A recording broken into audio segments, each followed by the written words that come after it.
What's up, YouTube? Ken Montavani here. New build update. So some friends of mine at Infinite Auto Sales here in Palm Beach found actually bought this car for themselves for the dealership, and then I saw it and I said I wanted it. It's a Rubicon LJ. It's the Unlimited, kind of a rare bird. So let's jump into what this build is going to be.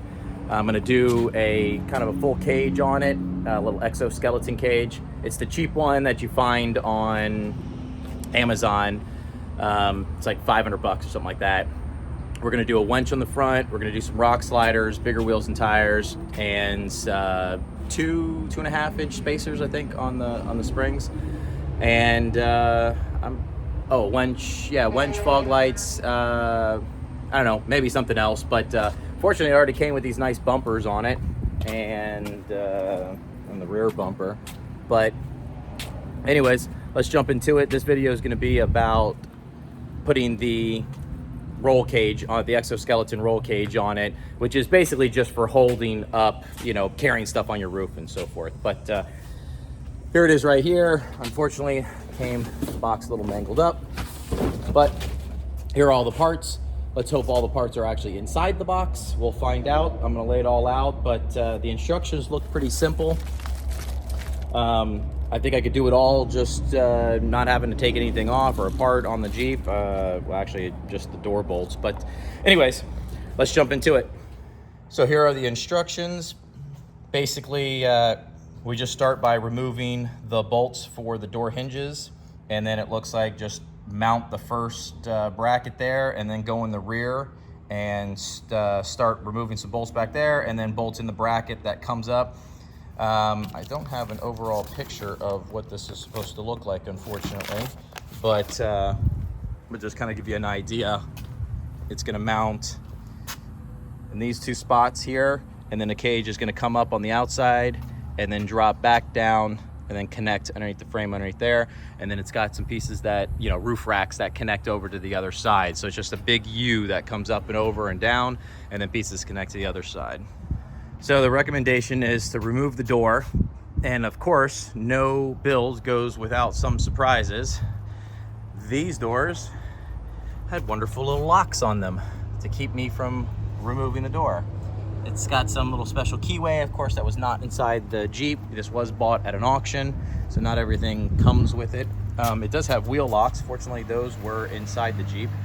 Actually, the wheel locks are not on here, but the key's in there. Anyways, so what I did is I just took a die grinder, cut a little slot inside of it, used a screwdriver, unscrewed it.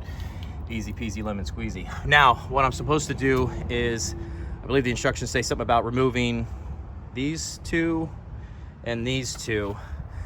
Now, I already started unboxing. Obviously, I don't need to show you how to unwrap stuff, but I'm going to be taking these brackets, this one specifically, and it's supposed to go here. So yeah, the hinge bolts, I think they're 40 Torx, and that's what I'm going to start with first. And then these go on the back underneath here, I believe. Oh, right there.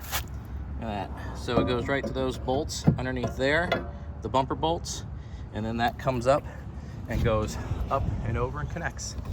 So let's get started there.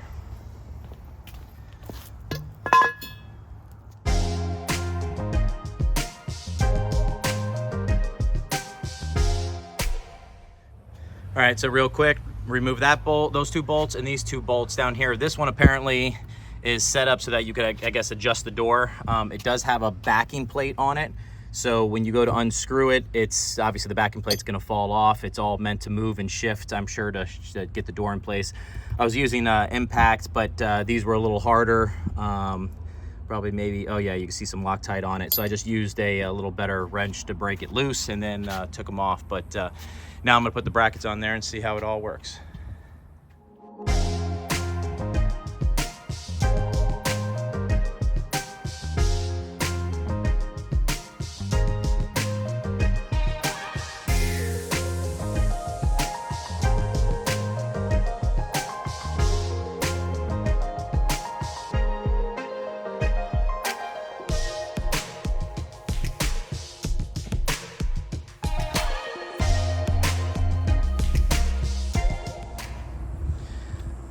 All right, so here's what I did.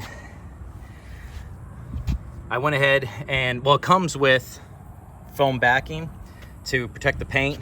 This has got like a full wraparound, so it must be, you know, obviously made universal for another kit. I'll just trim around it and then peel the rest of it off. That one I stuck to the body because that's how it's formed. This one I actually stuck to the back side of this plate. But in any case, as you saw, I hung the top first, put the 2 screws in, and then I let the bottom hang so I could stick my hand inside there, kind of snug these up a little bit, and then I rehung the door, closed it so that it all worked properly, and then I came back and obviously tightened those up. I did put Loctite on it because I will be trail riding the rig, obviously, so I don't want them coming loose. Now, time to work on the back.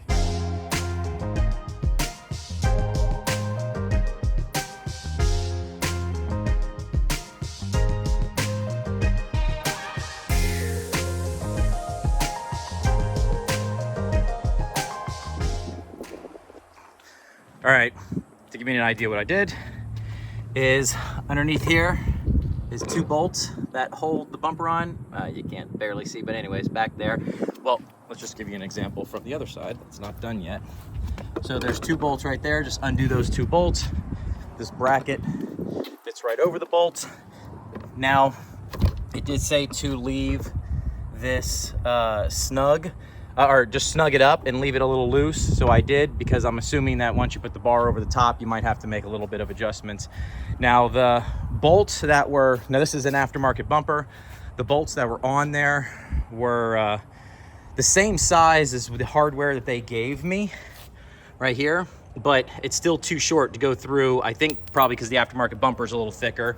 And since it's got a trailer hitch on it, I'm gonna go ahead and probably upgrade all that hardware because it's stainless steel. I'm gonna upgrade it to probably grade 8, make it longer so it's a little bit stronger and more supportive. But anyways, now time to take the bar, connect from there to there.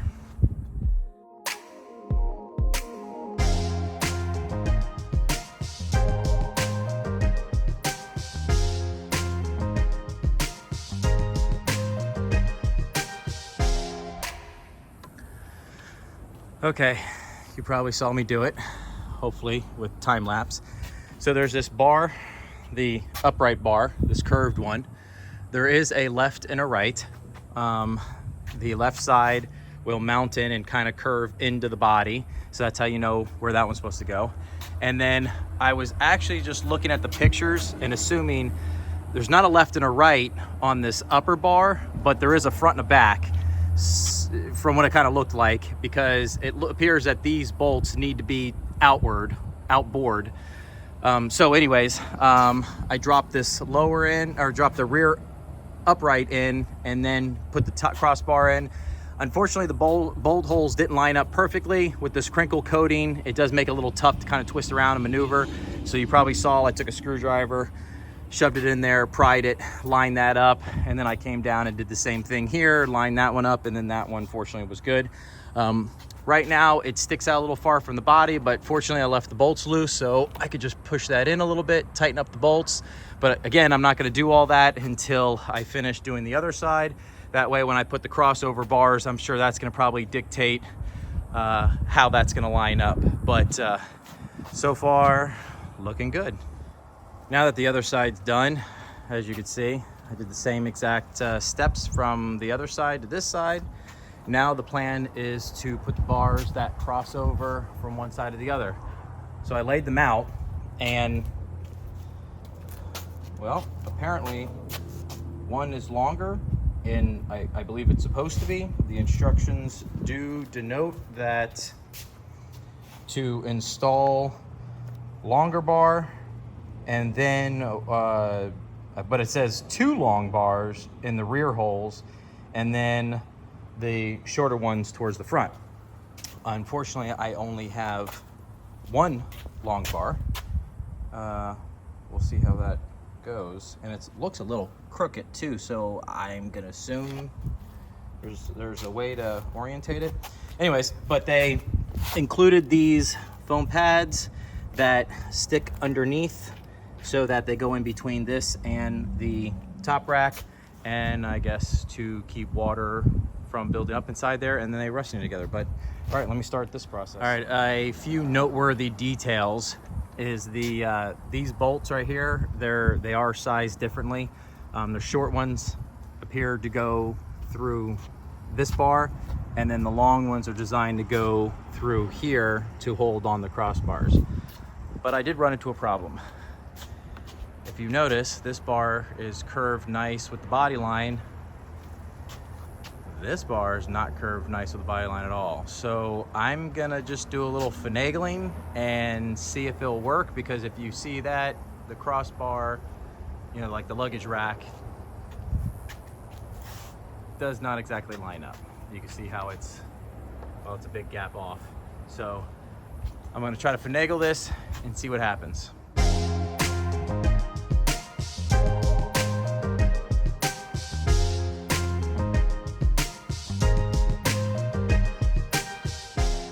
All right, so there you have it. Theoretically, that's the completed product right there. So I did something a little bit different, and I'm gonna show you what I did here.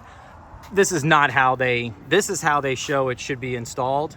But if I'm gonna be trail riding and be in the brush, I figured this being upside down is probably a better option, because if branches come over the side here, they're not gonna catch on each one of these knobs and whack them off. So that's how they show to do it. That's how I'm doing it. I mean, 6 1/2 dozen the other. So these are the knobs. I don't have all the knobs on the other side yet, but this is basically what you're doing is the longer ones, the longer screws that are not used to hold it together, like there. These are the longer ones. These are the ones that go up inside here. So, and then they have these little rubber caps for the top right here, these little rubber caps. And then those push inside here. And so that's, oh, and here's another little detail. So these are spacers right here. They got, I think 1 inch, no, 1 inch, 2 inch, and then 3 inch. Those spacers can go, I guess, for body lifts. From what I understand, it like says to put for here if you're doing a body lift. I don't know how that lifts the front up, but well, I guess theoretically it's bolted to the body. Yeah, so that's what it is. So if your front's bolted to the body there, obviously that's going to rise. Since that's bolted to the chassis, you have spacers that go right here that will raise that up by 1 inch, 2 inch, 3 inch in case you have an actual body lift on here. But either way, the product was it Barricade? So Barricade.